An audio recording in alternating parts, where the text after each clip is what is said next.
On behalf of the League of Women Voters of the Spokane area, welcome to our 2021 primary election candidate forum featuring candidates for Spokane City Council District 3, Position 2. City Council District 3 is the northwest portion of the city, generally north of I-90 and west of Division. All voters within the boundaries of Spokane City Council District 3 will select two of these candidates to advance to the general election. I'm Lisa Kuhar, your moderator, and Sally Phillips of the League is the timer. Election day for the 2021 primary election is Tuesday, August 3rd, 2021. Ballots will be mailed to all registered voters about 3 weeks before Election Day and must be postmarked or deposited in conveniently located ballot boxes no later than 8 p.m. on Election Day. You can register to vote by mail or online by July 26, 2021, or in person on Election Day at the Spokane County Elections Office, 1033 West Gardner Avenue, or Center Place, 2426 North Discovery Place, Spokane Valley. For other questions about casting your ballot or information about the candidates, contact the Spokane County Elections Office at area code 509-477-2320 or visit their website, spokanecounty.org/elections, or on the League of Women Voters online voters guide, Vote 411, at vote411.org. I will be asking the candidates questions that have been formulated by the League's Voter Services Committee, and will ask as many questions as time allows. Before the questions begin, the candidates will have up to 30 seconds to introduce themselves and tell the voters why they are running. They will have up to 1 minute to answer each question with additional time for rebuttal or a follow-up question as appropriate. And each candidate will have an opportunity for a 30-second closing statement. The first speaker will alternate with each question. And now we meet our candidates for Spokane City Council District 3, Position 2. The candidates are Lucretia Hill, Christopher Savage, Zach Zapone, and Mike Lish. Also running is Karen Kearney, who was unable to participate. And with that, we'll start with an opening statement from you, candidate Hill. You have 30 seconds.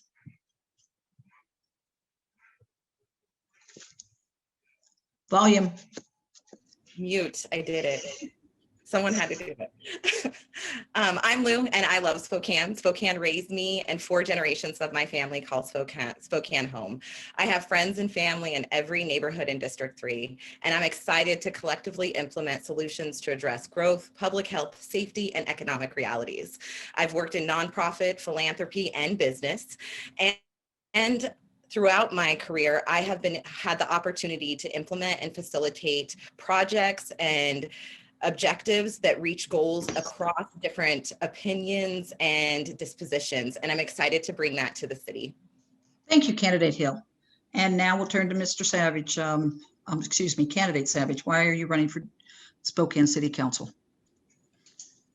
Hello all, my name is Christopher Savage. I'm running for City Council. As I ran 2 years ago, I'm concerned about the direction our city is going, and my platform is trying to address the affordable housing crisis, the homelessness concern that's kind of pervasive through our city core and as well as other areas of our city, as well as being fiscally responsible with the taxpayers' money. I'm a lifelong resident of Spokane. I've gone to Indian Trail Elementary, Salk Middle School, and graduated from North Central High School, respectively. And I'm hopefully going to represent the local choice here in Spokane. Thank you. Thank you, candidate Savage. Candidate Zapone, why are you running for Spokane City Council? Hi, my name is Zach Zapone. I'm a teacher and public health worker that was born and raised right here in the 3rd District and graduated from North Central, just like my grandpa. I'm running for City Council because our city is facing extraordinary challenges when it comes to growth in our future. I believe I'm the candidate with a unique set of skills and ideas to meet these challenges. I go above and beyond to serve our community, and as a council member, I will prioritize public health and safety, take real action on housing and homelessness, and work to rebuild our local economy so it works for everyone.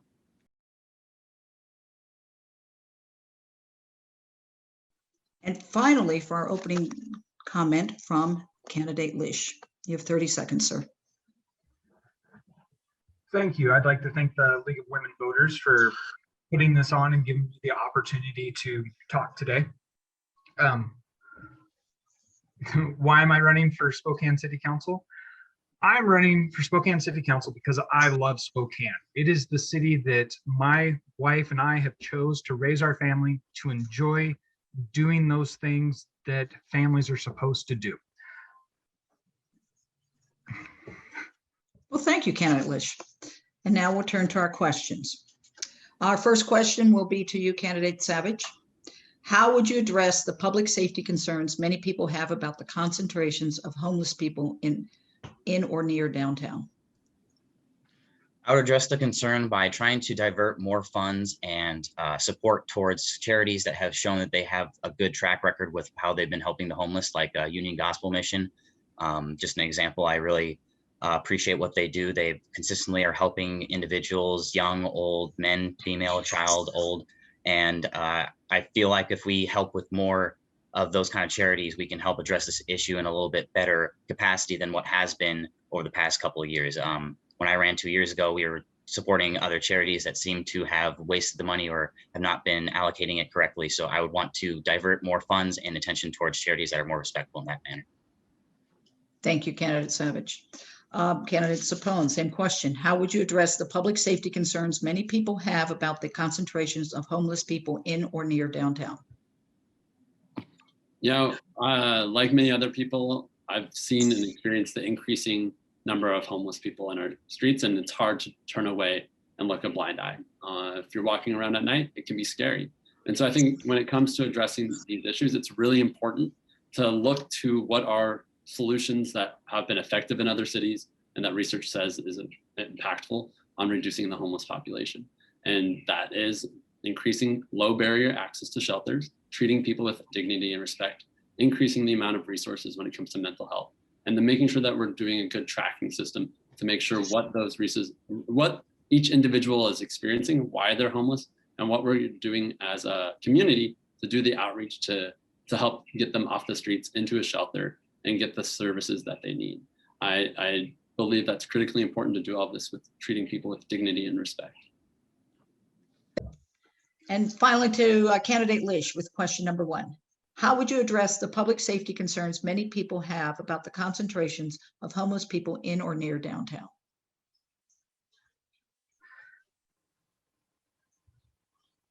Okay. I think what we need to focus on is actually getting help for the people that are concentrating downtown. And we know that drugs are a big part of this problem going on right now for us. We need to make sure that we have the facilities for rehabilitation and mental health in place so that these people can get the help that they need to get off the streets. With that comes another component that we're at some point in time going to have to be able to take the bad actors and hold them responsible for these multiple crimes that they are committing, so that we can have some peace downtown to help work to get the rest of them the help they need. Thank you, candidate Lish. Candidate Hill, how would you address the public safety concerns many people have about the concentrations of homeless people in or near downtown? Our community members that are experiencing houselessness need care and consideration. We need to invest in transitional housing and shelter systems that are low barrier and easy to access for our community members. In addition to that, we have to continue to invest in supportive housing services and low barrier housing services. I had the opportunity to work with Better Health Together when I was at Empire Health Foundation, specifically with Volunteers of America and Catholic Charities, to ensure that the low barrier housing that we currently have today are built. And I think we have to continue that investment. There's a direct correlation with mental health services and those who need it, especially in supportive housing environments. And I think we in Spokane, especially as we grow, have an opportunity to use outcome-based measures to make sure that our houseless community members are receiving the services that they need to not only get off the streets, but to thrive. I think that we have to get past our stereotypes about what a homeless human is or a houseless human is, and really embrace the fact that certain people need different services, and we have an opportunity to provide that. Thank you, candidate Hill. Now we'll turn to question 2, and we'll start with candidate Sapone. Although homelessness is a big, tough problem, and the mayor is focusing on increasing the number of beds in existing homeless shelters, homeless encampments are increasingly spreading to residential neighborhoods in District 3, as well as other parts of the city. What can the city do about these? How would you encourage the city to prioritize devoting the necessary city resources to solving this problem at the neighborhood level? Yeah, I know the issue of homeless folks in our neighborhoods is deeply concerning, especially when it comes to the Garland neighborhood, having a pop-up shelter over the summer and how that impacted the community. I think it's going to be critically important to look at a holistic approach, not just with the city, but with the region, about how we can help people stay in their communities to start with and not ending up in having to camp. And so we have to address the underlying conditions that cause people to become homeless in the first place. That's evictions, that's affordable housing. We also then need to make sure that we're treating people with that dignity and respect, having enough shelters that are low barrier. If we only have high barrier shelters, then the people don't have anywhere to go and they end up having to be on our streets. So we need to make sure we have access to those low barrier shelters and are supporting the outreach to get people to those shelters. And then we're also needing to, and that's following the law of what the Supreme Court said. We can't jail people because they're homeless. That's unconstitutional. Question 2, turn to candidate Leash. I'll read it again. Although homelessness is a big, tough problem and the mayor is focused on increasing the number of beds in existing homeless shelters, homeless encampments are increasingly spreading to residential neighborhoods in District 3, as well as other parts of the city. What can the city do about these? How would you encourage the city to prioritize devoting the necessary resources to solving this problem at the neighborhood level? Yes, I think it is great that the mayor has worked at making sure that we have more bed space. But I think the root of the problem is that we have so many people downtown right now in that situation. They have no place to go but further and further out into our community. I think if we can concentrate on that downtown core and get them help, that we can then start working on the rest of our city. We need to make sure that we have those services in place and that we can get them into them. Thank you, candidate Leash. Candidate Hill, same question. Well, since I bought my home in District 3 over 5 years ago, me and my wife joke that every summer somebody is living in a car outside of our home. And we really work to provide them resources and connect them to the information that we know is available out there. One of the things that I've been thinking about of how we address it in our neighborhoods, how we address people living in other people's garages or taking advantage of elderly humans and their garages, which we see happening quite often closer to West Central, is manning the cop shops with social workers who are deeply ingrained in community services and having them go out and build relationships. It is relationships that transition people from need to wellness. And I would love for us to better invest in those cop shops. They're already centrally located in our neighborhoods. If we could man them with people who are building relationships with community members in need and getting them the resources that they need, I think we would see a much better return on our investment than what's currently happening and the challenges that houseless humans who find themselves in our neighborhoods are experiencing. Thank you, candidate Hill. Candidate Savage, I can reread the question if you like. Yes, could you please? Although homelessness is a big, tough problem and the mayor is focused on increasing the number of beds in existing homeless shelters, homeless encampments are increasingly spreading to residential neighborhoods in District 3, as well as other parts of the city. What can the city do about these? How would you encourage the city to prioritize devoting the necessary city resources to solving this problem at the neighborhood level?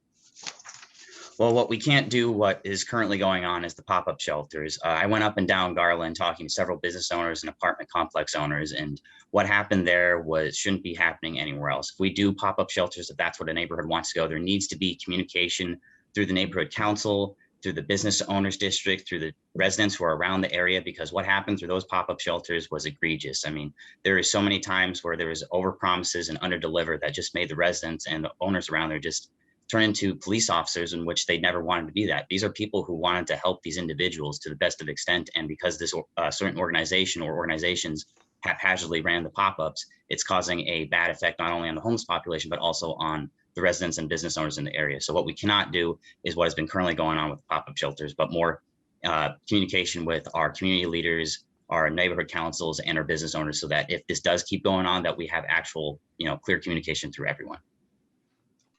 We'll turn to question 3, and candidate Leash will go first. As housing prices rise, so does the cost of renting houses or apartments. What solutions would you implement to encourage more affordable housing in Spokane for people who have been priced out of the housing market? I don't think that this is just a city of Spokane issue. This is a regional issue, really. We have so many different types of housing and ways to live. You can live out in the country on acreage, you can live in a suburb, or you can live in the downtown core. I think we need to work with, especially the county, on making sure that we're building enough homes. And with that, we could work on zoning and making the permitting process faster and more efficient. Candidate Hill. As housing prices rise, so does the cost of renting houses or apartments. What solutions would you implement to encourage more affordable housing in Spokane for people who have been priced out of the housing market? Oh, it makes me sad that more people won't be able to experience owning a home or being able to afford their rent. I always talk about the reality is that Spokane was a place where me as a single mother was able to afford our rent. We have to start looking at subsidy and support. We also need to incentivize our builders to build affordable housing and keep it affordable. We also have to increase the number of housing vouchers. The reality is our economy is not keeping up with the price of rent, and people just can't afford it. We have to look at a commitment to lower rents and also primitive supportive housing and housing first and low barrier housing. If those things are not available to our community, we have to have a cadre of services of housing to make sure. This also increases mixed income neighborhoods, which is the only way that we can make sure that our communities are healthy. I would also say that we have to look at tenants' rights and just cause eviction and fair housing practices. If you're going to raise your rent and make it unaffordable, then you have to be responsible for where that human might go. Thank you, Candidate Hill. Candidate Savage. As housing prices rise, so does the cost of renting houses or apartments. What solutions would you implement to encourage more affordable housing in Spokane for people who have been priced out of the housing market? How I would like to address the issue is to go to the Growth Management Act of 1990 that was imposed on us by our state legislature. What it has done is put an artificial ring around Spokane that has made so that infill and street corridors have been trying to focus on where we need to build, and it just hasn't been caught by the developers, residential or commercial. And by trying to address this and by using certain tactics like, the Geiger Spur extension that happened back in 2012, if we were able to do that for the Amazon fulfillment facility when it was a potential business owner, we can certainly do it for potential first-time home buyers. And what I mean by that is I ascribe to the Adam Smith kind of Wealth of Nations kind of aspect, where I want to bring the prices down naturally by supplying enough inventory. You satiate the demand, so you bring the prices down because no one else demands for the house anymore. And I feel like that would be a better solution than trying to do an artificial imposing on affordable housing. Thank you, Candidate Savage. Candidate Sapone. As housing prices rise, so does the cost of renting houses or apartments. What solutions would you implement to encourage more affordable housing in Spokane for people who have been priced out of the housing market? Yeah, just like many people in Spokane, I have struggled to find affordable housing. It's an issue that I know personally as I've been searching for a home and was grateful to find one, but I know a lot of my peers and a lot of millennials my age are having to leave Spokane to find somewhere that is more affordable. We shouldn't have to send our kids away to Seattle or Portland or California to find a job where they can find and pay for rent or buy a house. This is an issue that we need to address here. I believe in a multi-pronged approach to this. We need to address the supply side and the demand side. So that's helping renters, making sure that they have tenant protections. It also means making sure that we have vouchers. But then we need to really look at our supply side and do what we can. We're facing a crisis, and we need to do what we can to increase our supply. That's talking to developers, finding deep down what is the bottom line that's preventing development from happening. It's changing zoning regulation, expanding our centers and corridors, having more infill, more accessory dwelling units, and really meet that missing middle of the market demand, that affordable housing market. Thank you, Candidate Sapone. We'll turn to question 4, and we start with Candidate Savage. What are your suggestions for implementing the goals contained in the most recent revisions to the City of Spokane Sustainability Action Plan realizing that it was updated in 2019 with requirements for renewable energy and greenhouse gas reduction. I believe the city is doing a little bit too much in trying to overregulate some of the energy stuff that we're doing here. I feel there's a lot of stuff that could be done from the private homeowner perspective. Some of the sustainability action plan cannot really be, I think, that feasible with some of the energy infrastructure we have here. A lot of people have natural gas and wood burning coal, and to try to transfer that to more of a greener kind of technology, it's just going to price people out of their own homes, because having that kind of renovation is going to be way too costly. Thank you, Candidate Savage. Candidate Sapone, same question. What are your suggestions for implementing the goals contained in the most recent revisions to the City of Spokane Sustainability Action Plan, specifically the renewable energy and greenhouse gas reductions adopted in 2019? Yeah, I think everybody can agree that we're facing an existential crisis when it comes to climate change. We grew up here and we did not grow up experiencing wildfire season. We know that this has a direct impact on our daily lives. When our schools are shut down, our kids can't play in the parks, and our sport teams can't experience or can't compete. People are trapped inside their houses in the fall during smoke season. So we need to take action, and we need to take action now to reduce our greenhouse emissions and carbon emissions. I do believe that the city has a large role in implementing that and encouraging more renewable energy and more green energy consumption. But we also have to look at what's affordable for folks. We can't have demands that are going to be unrealistically met by households. And we need to be able to balance that and work towards the commitment and continue to work towards it, reducing our greenhouse emissions. Turning to Candidate Leash on question 4, what are your suggestions for implementing the goals contained in the most recent revisions to the City of Spokane Sustainability Action Plan, as it has been updated to reflect new Washington State requirements for renewable energy and greenhouse gas reduction?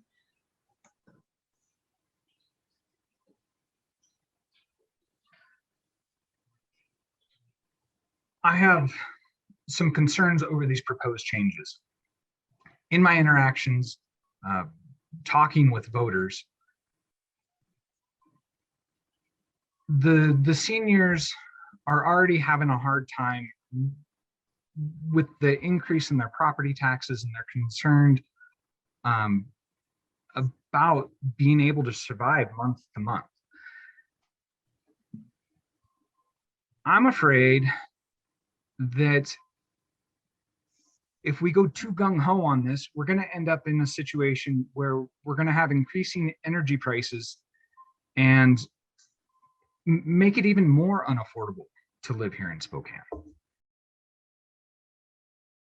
Candidate Hill, what are your suggestions for implementing the goals contained in the most recent revisions to the City of Spokane's Sustainability Action Plan, amended in 2019 with regards to renewable energy and greenhouse gas reduction?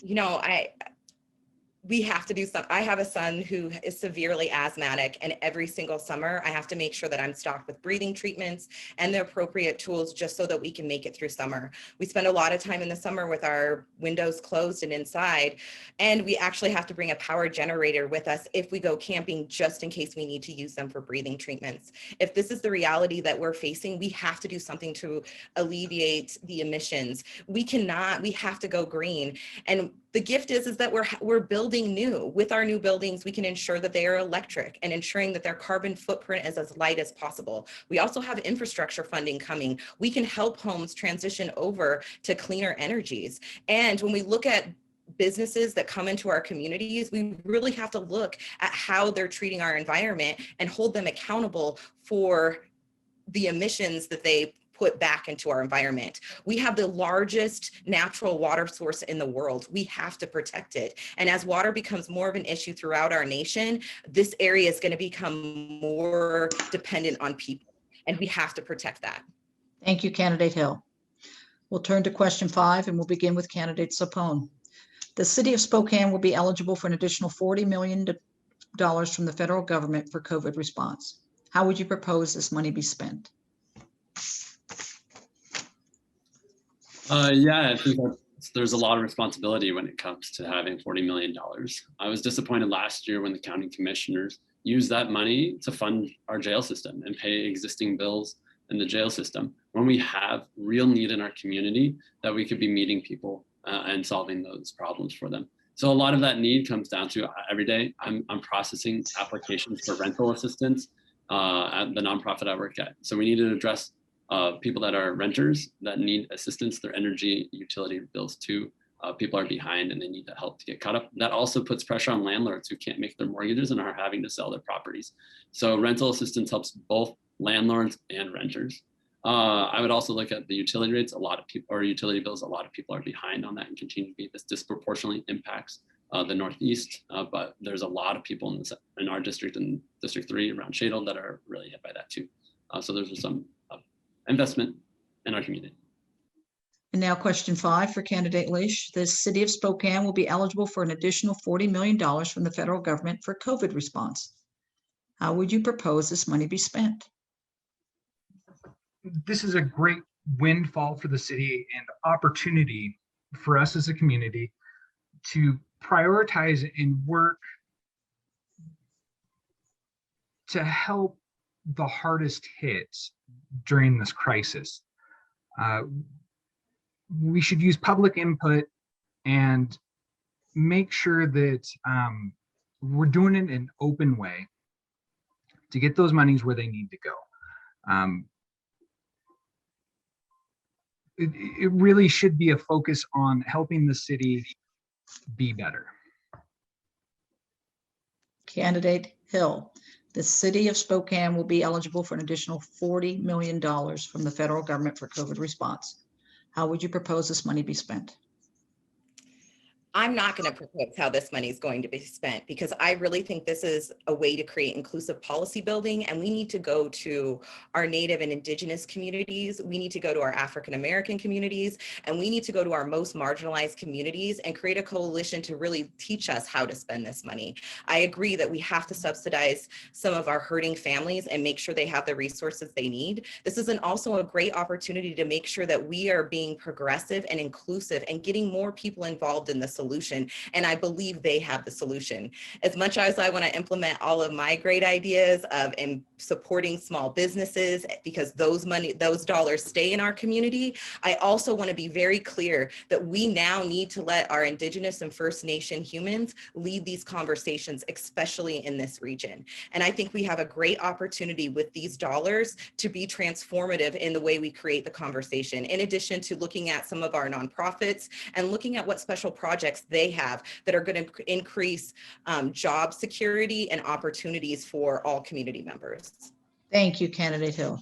Candidate Savage. The city of Spokane will be eligible for an additional $40 million from the federal government for COVID response. How would you propose this money be spent?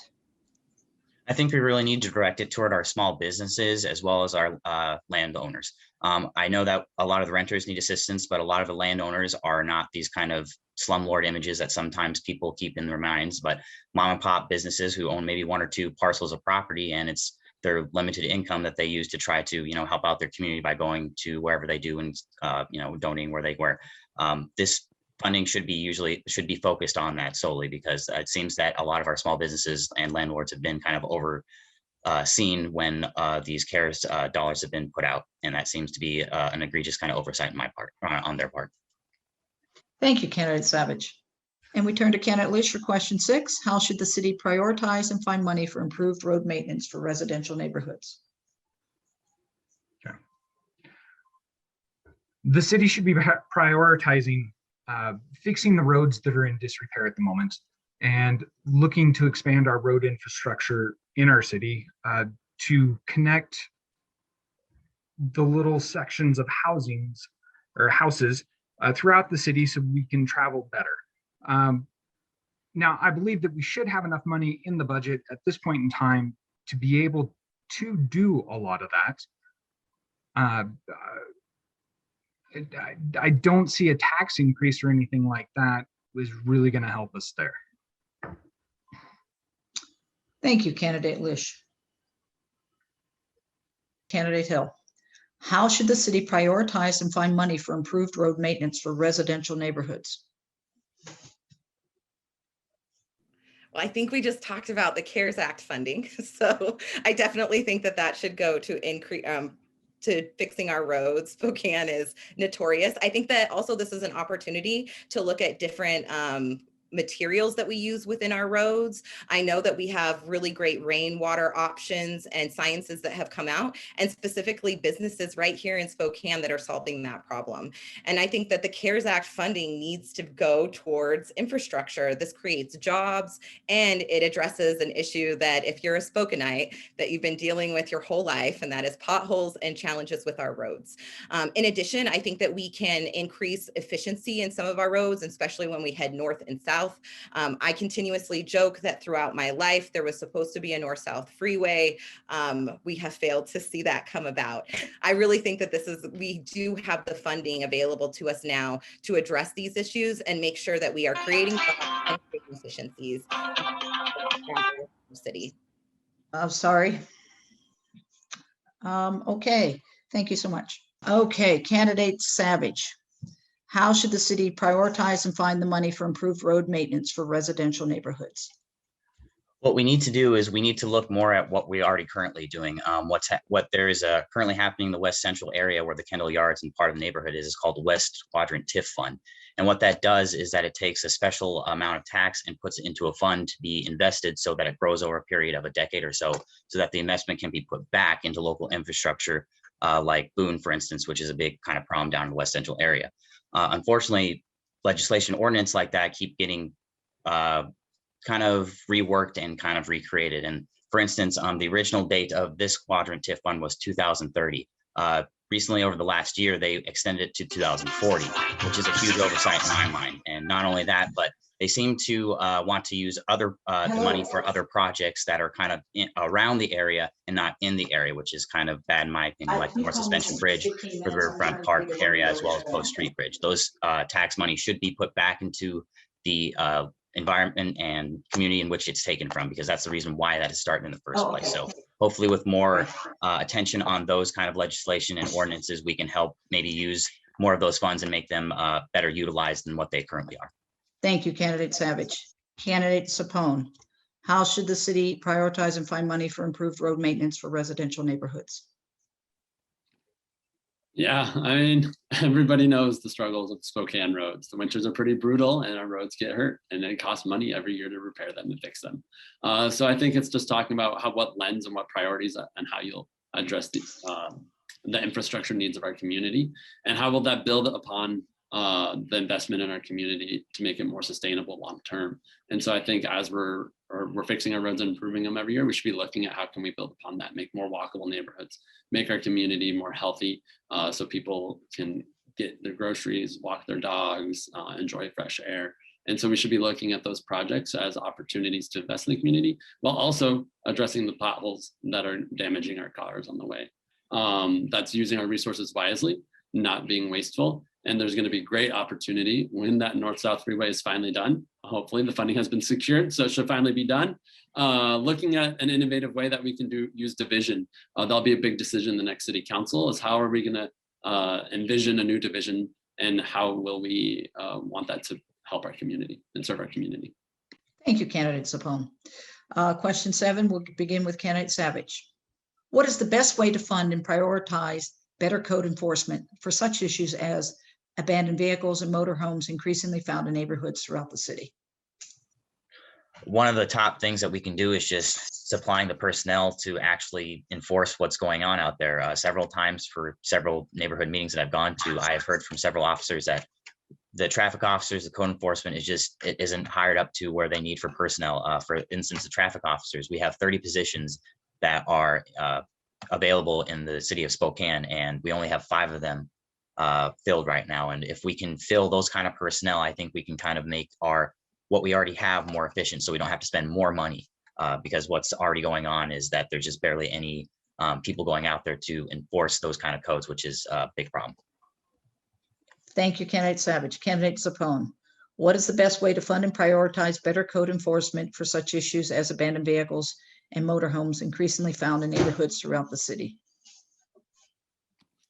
Yeah, I had the pleasure of doing a police ride along with many other candidates with Spokane Police Department, and really believe in the community policing model and how important it is to be able to be approached or have officers who are approachable, who understand the community, who understands more people in our community, and is able to address those, so that if you see a police officer walking by, you know who they are, you can talk to them, and they know your issues in your community. And so we need to continue to encourage that type of policing in our community, more than just in our downtown, but in our residential neighborhoods too.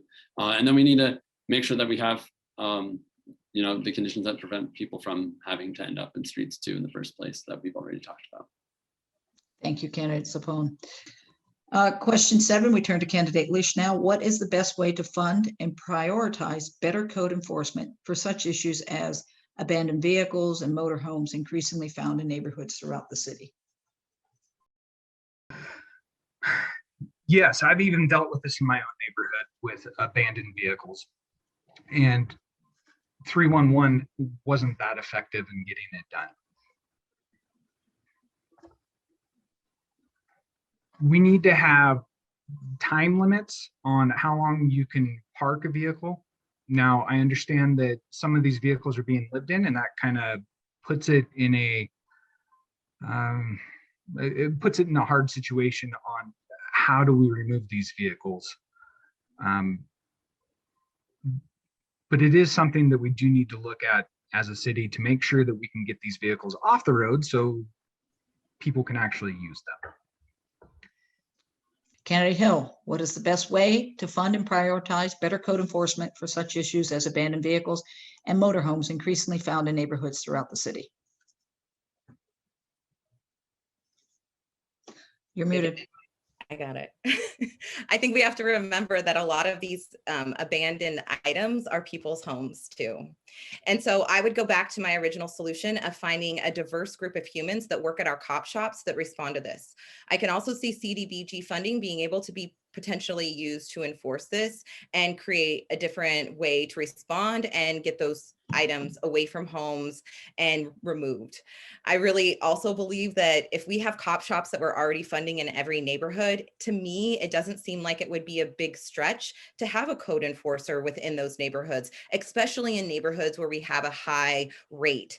That also works connectively to the idea of having social workers. If these abandoned items or if they are homes, these cars or these motorhomes, I think then we create a real opportunity to find solutions for those humans, in addition to cleaning up our neighborhoods and respecting our homeowners and those who live in those communities. And so I think CDBG funding could be used for that. And I think we can revolutionize our cop shops in terms of how they respond to our community need. Thank you, candidate Hill.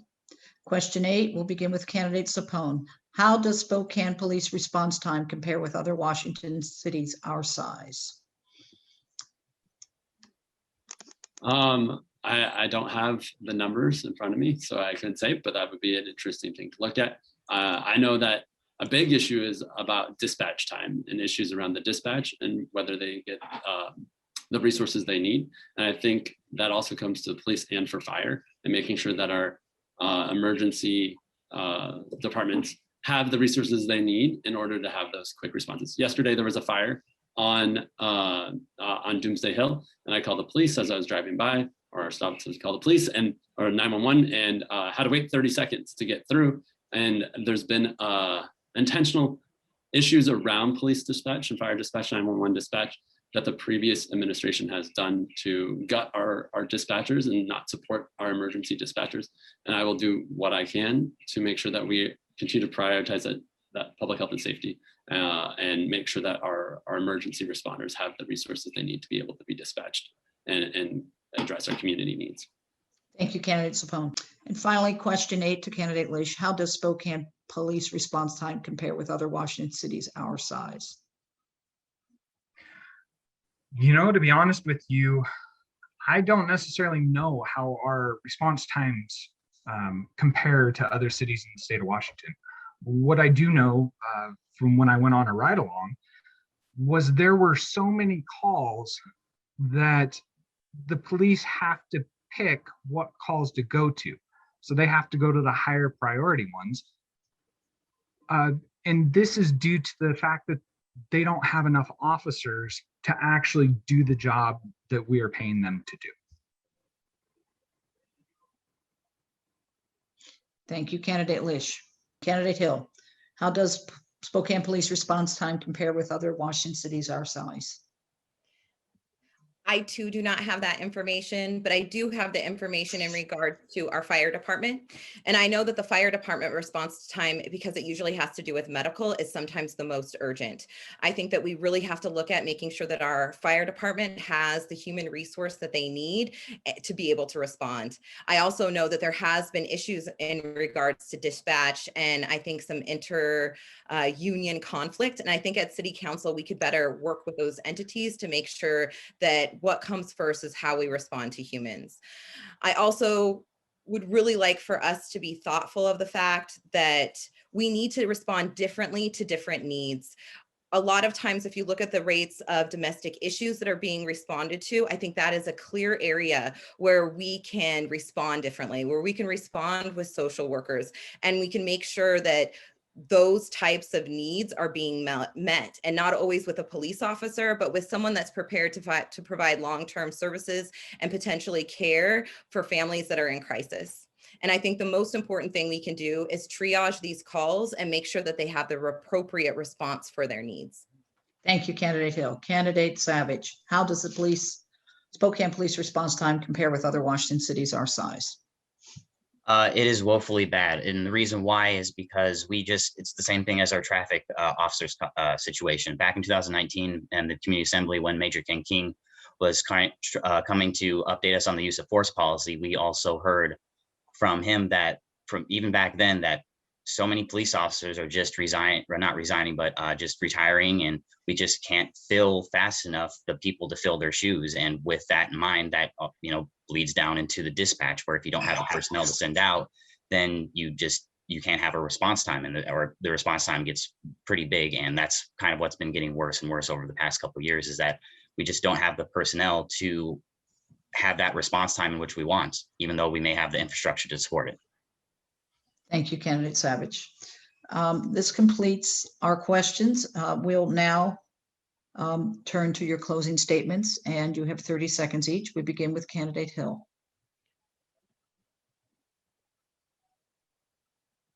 Actually, we should begin with, let me make sure. Yeah, Candidate Hill, that is correct. Please go. Okay. I have spent my career listening, facilitating, and educating. I enjoy bringing diverse stakeholders together, reviewing data, and developing budgets, listening to find solutions, and making hard decisions. I cannot think of a better way to use my experience, time, and skill than to serve my neighbors and extended neighbors in District 3. I also like to point out that I'm the board president of Spectrum LGBTQIA2+ Center. I also represent the center on the Spokane Regional Domestic Violence Coalition. I serve on INBA's board and the State Commission for Economic Development for LGBTQ community members, as well as the Equity Task Force for Cannabis. I am deeply involved in solutions for our community, and I would love to serve on our city council to continue those solutions. Thank you, Candidate Hill. Candidate Savage, your closing remarks, please. Well, I believe I'm the best candidate for District 3 and City Council, just because for the past several years now, I've just been getting myself integrated and researching a lot about how the city runs, not only from the bottom up, from the top down, through my many responsibilities throughout the city as the vice chair of the Salary Review Commission that sets the salary of the City Council and the City Council President and the Mayor respectively. By being the Spokane County Water Commissioner for the Spokane County Water Conservancy Commission that protects our aquifer and goes through almost every commercial or industrial water right transfer to show that we're not overusing our aquifer rights or aquifer water capacity. I'm also have my responsibilities at the nonprofit Meals on Wheels, where I've been involved as a board member for the past several years now, and I'm also on the executive board as their secretary. I love the city. I've sacrificed a lot and tried to understand a lot of what the concerns are for the city, and I believe that's why I'll be the best candidate for City Council District 3. Thank you, Candidate Savage. Candidate Sapone, your closing remarks, please. Spokane is at an important part in our history. We're rebuilding after a historic pandemic, and we need a candidate and a council member who's going to rise to the occasion to meet that. During the pandemic, I showed up and served and volunteered in our community, served over 100,000 meals. I'll step up and serve our community as a council member to address those real concerns in our community around public health and safety, housing and homelessness, and the economy, making sure that everyone has a place and a way that they can get ahead, because everybody in our community deserves a fair shot, and I'll work hard to make that happen. Thank you, candidate Sapone. And your closing statement, candidate Leash. Thank you again for having us and putting this on today. Again, I love Spokane. It is my city. We choose to live here. Spokane has been great to us, and I want to give back and help Spokane get back to its basics and make the city work for everybody and give everybody an opportunity to do better. Thank you, candidate Leash. This concludes our 2021 primary election candidate forum featuring candidates for Spokane City Council, District 3, Position 2, Lucretia Hill, Christopher Savage, Zach Sapone, and Mike Lish. Also running is Karen Kearney, who was unable to participate. On behalf of the League of Women Voters, thank you to our candidates for participating in this forum. We hope this has given you, the voters, information that will help you make an informed decision when marking your ballots on by-election day, Tuesday, August 3rd, 2021. For more information, visit our website or our online voters guide, Vote 411 at vote411.org.